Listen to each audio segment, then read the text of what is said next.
You know that feeling that you got where you're just like, man, I cannot wait to get y'all. When I'm right about Carrot joining the crew, oh, I cannot wait to get y'all. All the haters, all the trash talkers. Hey, look, you getting your cheeks clapped one way or another. When that day comes, it's Armageddon for the One Piece fandom. It is. We gonna get y'all. The Carrot fans, we're gonna get y'all. I swear. You know what though? I gotta save that for later. I gotta save this talking about this for later because like the Carrot Opium session, we're gonna be definitely doing that in this episode. In this chapter review. We're definitely gonna be doing that. But hey, hi, I'm Vagabond Ghana. This is One Piece Chapter 1075, Labo Phase Death Game. Okay, so before we start talking about the actual chapter, let's talk about this cover page story really quickly because we see Vegapunk meeting the Gorosei. And the Gorosei are in silhouettes. Now, do you think they're in silhouettes because this was years ago and they may look different back then, or because this was years ago and they look the same? I do wonder, like, will they look the same? Or have these guys been given like eternal life of some sort? I have no idea, but that's just a little tiny theory that I don't really fully subscribe to yet. Like, you know, like how you guys should subscribe to this channel, just saying. But anyways, but let me know what you guys think about this. But anyways, moving on to the actual chapter, the Death Game. So in this first scene, Shaka is actually checking all the cameras and he's slowly seeing them all being turned off. Shaka actually sees a shadow that reaches out at the Dendemushi and just completely like destroys it. And he's like, okay, somebody else is in here. And in another room, Luffy's headphone communicators, they're completely like, they stopped working. And he's like, okay, what the heck? I was hearing voices, but now they're gone, right? So the Straw Hats had split up into different groups.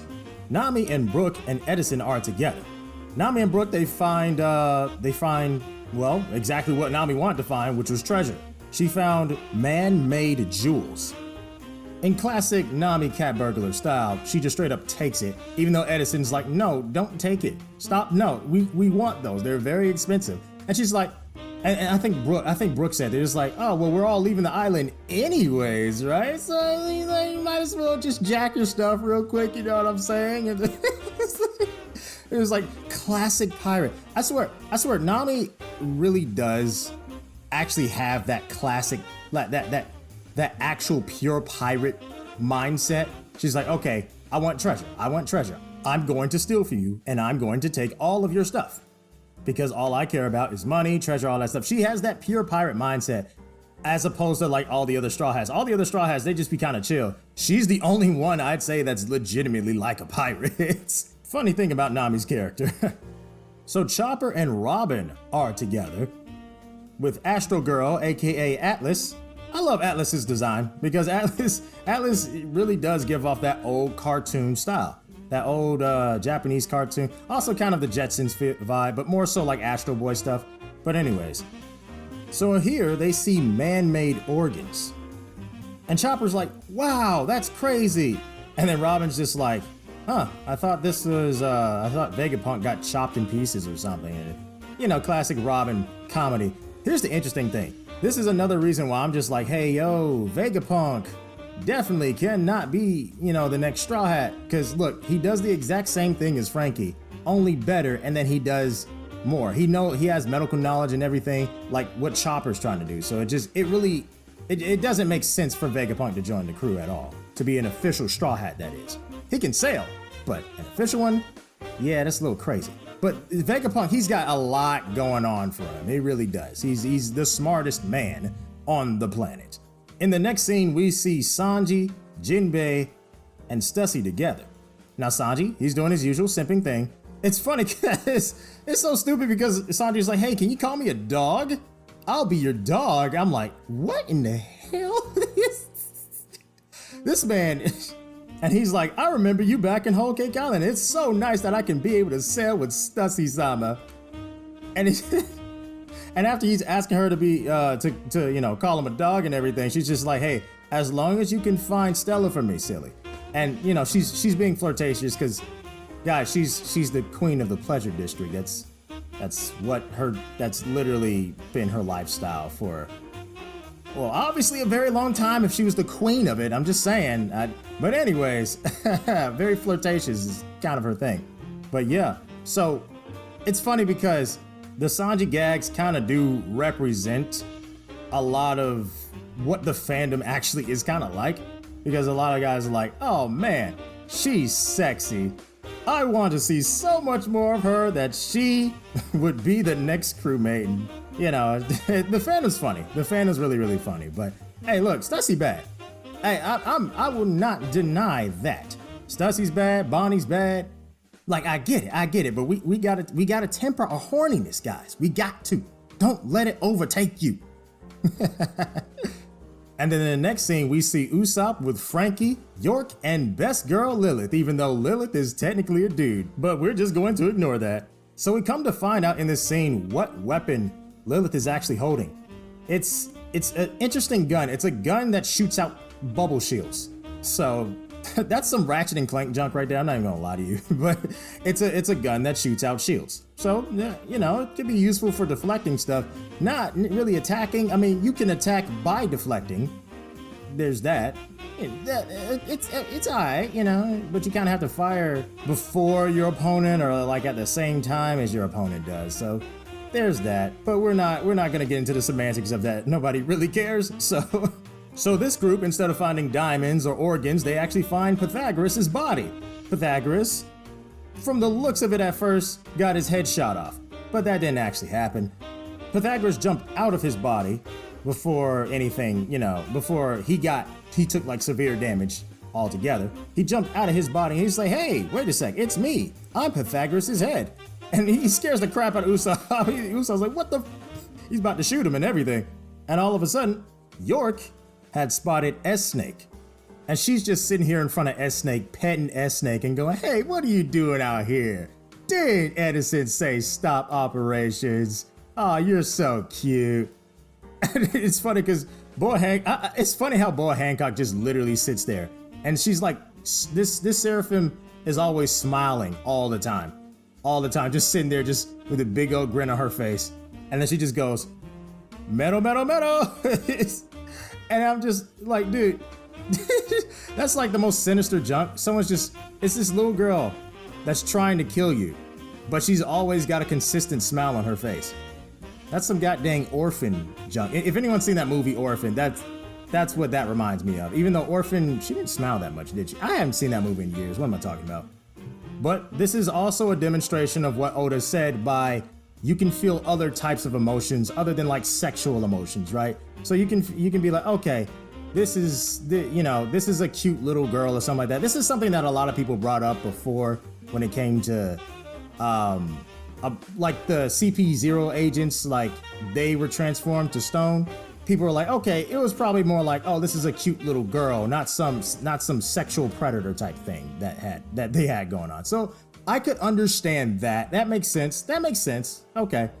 Because I don't know if that's exactly what the CP0 agents were feeling, but that's definitely what York was feeling. And so I'm happy about that because Oda's finally kind of showing us, hey, you know, you can feel other emotions. Even though he talked about it, he never actually showed it throughout the entire series. The only person we've ever seen use that is Boa Hancock, like the original.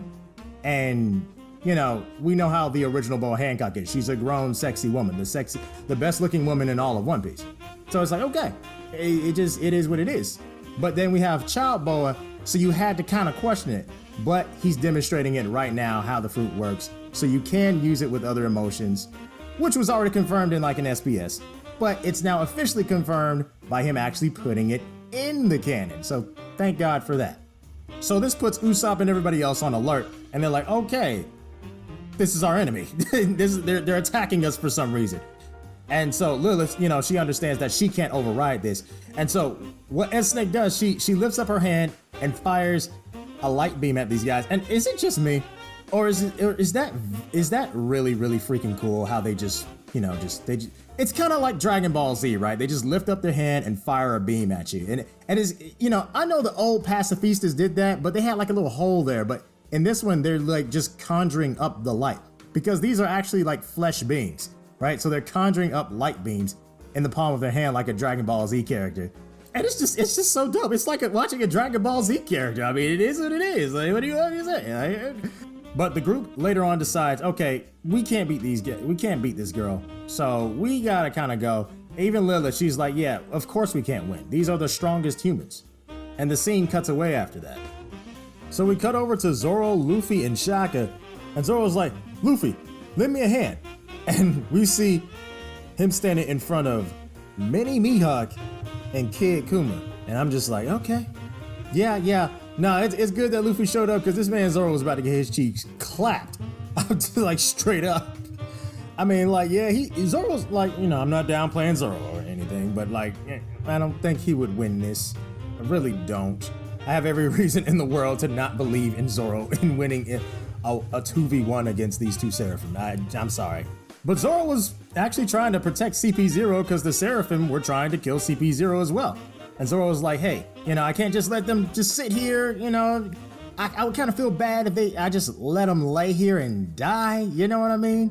And I was like, oh, look at Zoro being a good Samaritan. I mean, to psychopaths that tried to kill y'all multiple times, but I mean, look at Zoro. Yeah.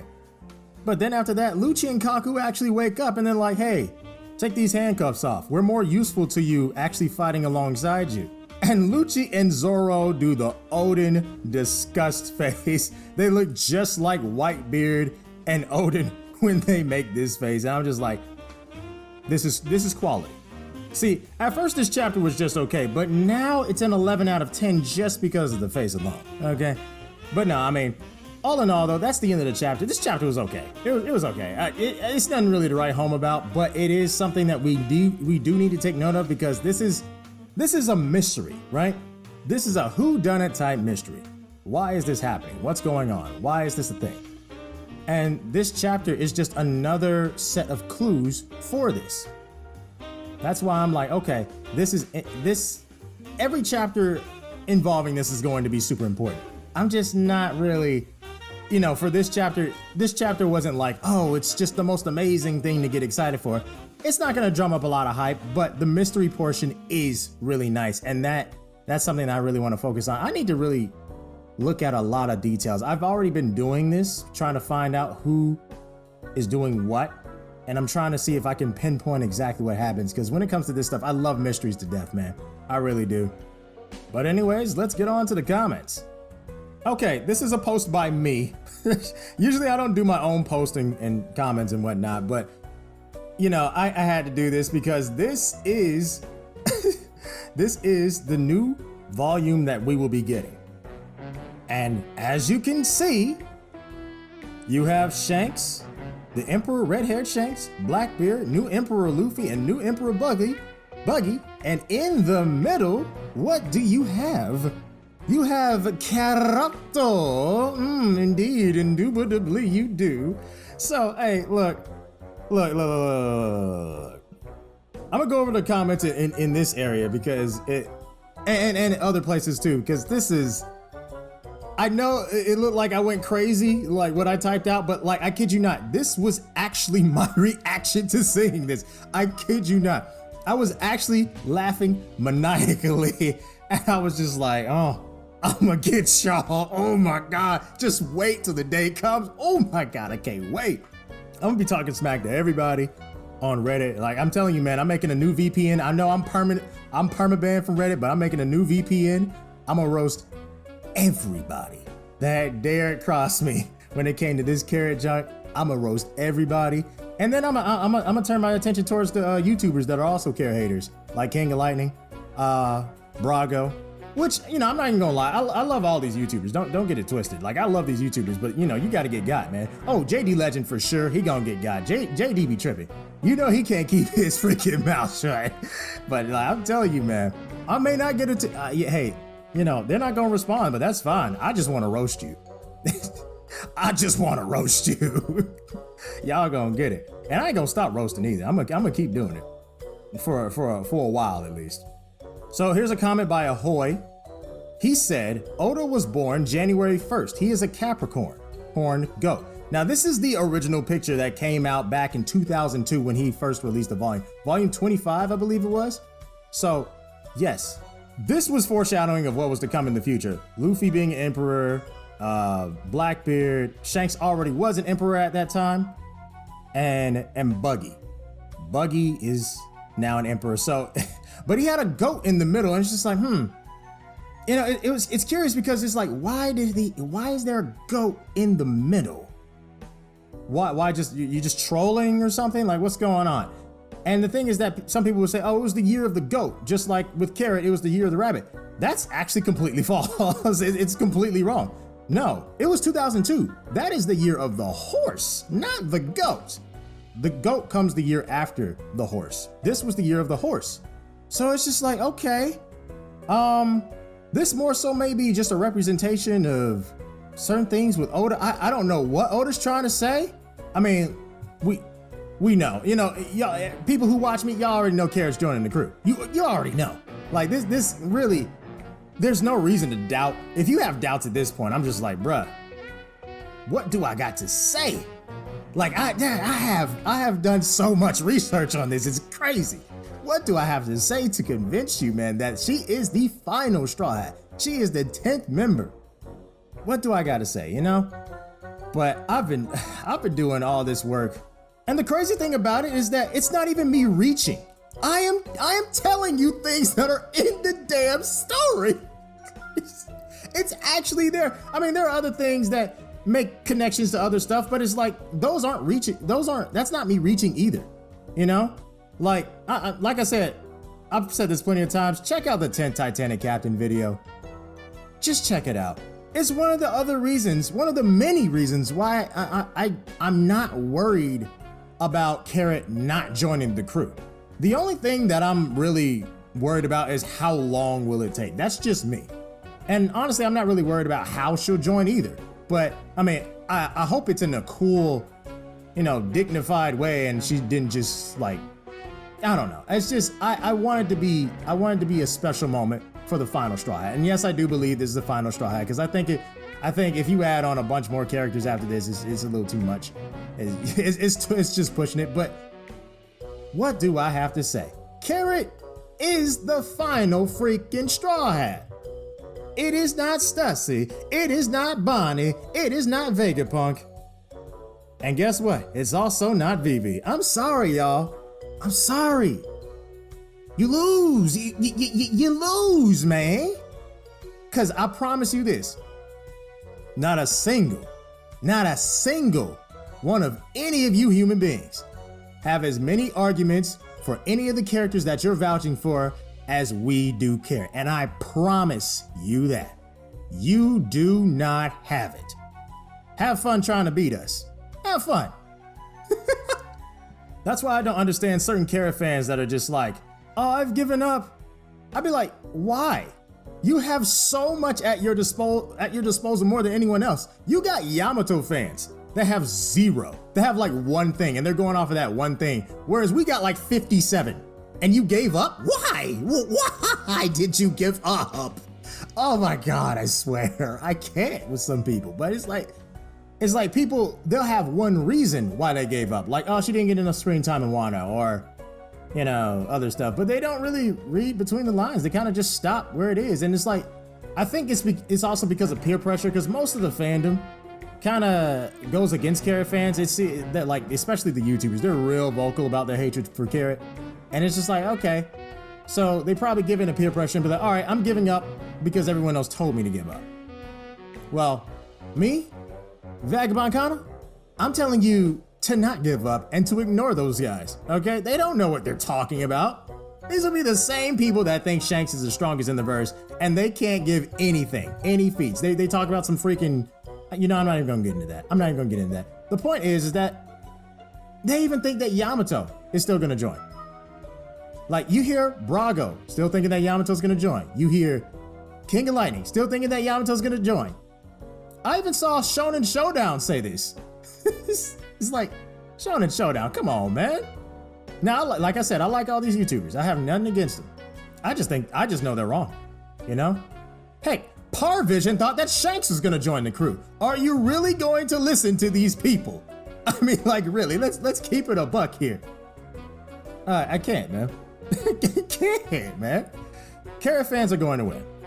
We don't have a choice but to win. That's why I'm never giving up. I'm just gonna be stubborn until this is over. And then when we win, I'm gonna talk a lot of trash. I'm gonna talk too much trash. I'm gonna be the most annoying dude on the internet. I promise you I will. Anyways, I gotta move on because that was a long rant I just went on. So Sigmar posted this.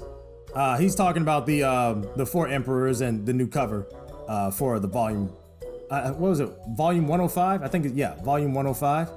This is what the comments are saying. Oh, this is a comment by Sigmar.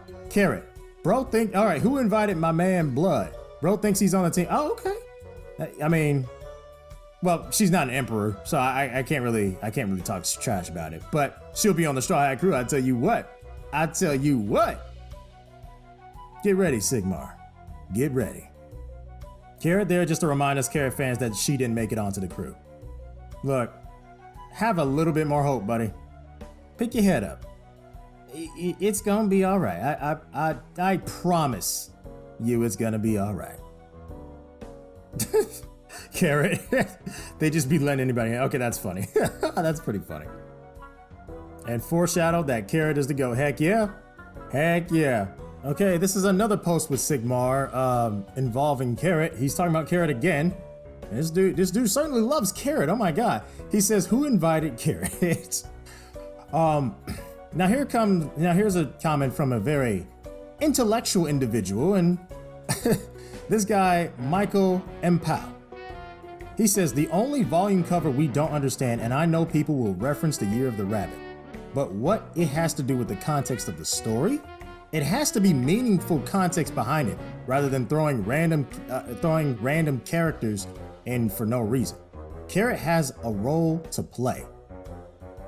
This man said Carrot has to play roles something. Okay, English, that was terrible. But anyways, Carrot has a role to play in something. This is a very smart comment. A very smart comment. And I bet you it's gonna get some hate. This dude said, what does Sengoku's go have to do with the story? And Michael says, this is where Fleet Admiral Sengoku first introduced. Hence, his goat was there too in chapter 234. You see, there's a context why the goat was in volume 25. Wait, okay, I need to fact check that, but that is not a bad argument.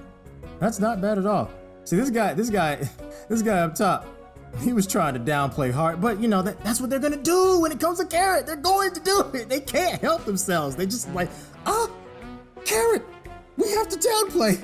They're in damage control. These guys are so afraid. I saw this one dude on Reddit. He was trying so hard to downplay. It was like, oh, this is not important. She's just as important as Sengoku's go. It's done too big. It's like, and he's a hardcore Yamato stan. I've seen his comments for over a year now. Me and him, we have gone back and forth. This dude is hardcore hating this character. I'll tell you, man, these people are so scared. They're so scared. They know. They just don't want to believe. It's like trying to tell your kid that Santa Claus does not exist. After years of telling them that he does. It's like, hey guys, no, Santa Claus doesn't exist. Doesn't make a lot of sense for him to either. Just saying. But in the long run, for those who have done their research, Carrot joining the crew makes the most sense. Like I said before, more than Bonnie, more than Stussy, more than Vegapunk, and more than Vivi. Yes, indeed. Honestly, Vegapunk is the worst argument you can make. Bonnie and Stussy are the least terrible arguments you can make because, well, you don't know anything about these characters. That's the only reason, is you barely know much about them, so that's the only reason why you would make arguments for them. Because it's like, okay, we just got introduced to these characters. They're gonna join the crew. That means basically at this point, there's not much arguments for them, but there's not much arguments against them, so they just argue for it. Because people are weird, I guess. But anyways, we're gonna stop the video right there. I had fun with that. That was a Carrot Opium session and Twitter comments, whatever. I don't know what that was. I was just doing whatever. But anyways, I had fun doing this video. Let me know what you guys think about this chapter, as well as all the, Carrot stuff. Just let me know. But anyways, this was fun. Make sure you guys like and subscribe, and I'll see you guys very, very soon. And with all that being said, vagabond gun.